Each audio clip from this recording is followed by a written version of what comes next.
Who is Kang? Kang is the guy who is going to defeat Thanos era in MCU.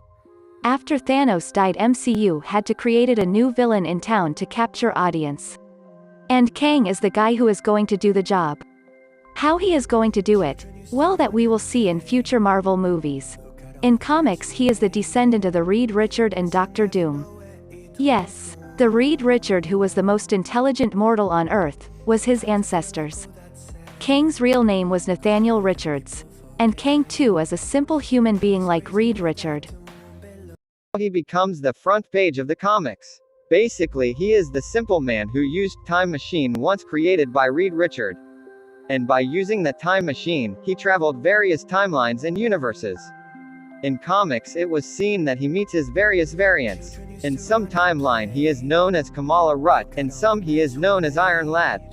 In MCU, on television, he was first shown on the series Loki, where he was killed by Sylvie, the female version of Loki.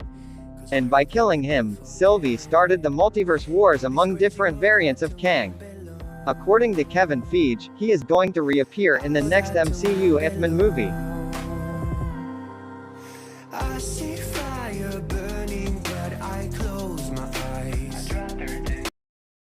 His powers. Well, he is the simple man who just used the time machine. And when he is traveling, he obtained so much knowledge about the modern science, that he created his own armor that has scarred helmet.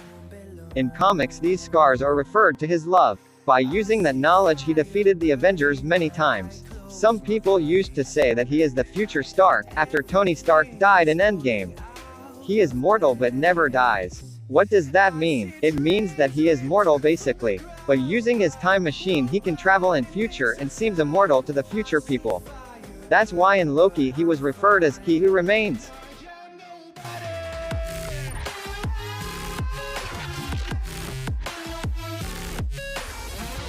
If we compare the powers of different characters from the comics, it seems Kang is the most powerful being in the universe, or must I say in multiverse.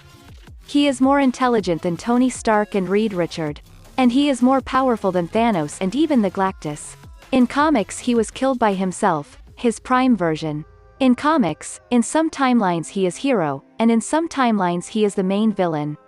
But what we are going to see in future Marvel movies, is his villain form. Kang the Conqueror, who he remains.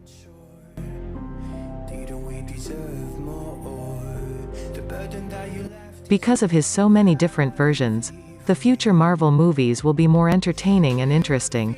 Let's see what kind of Marvel's MCU is going to give us.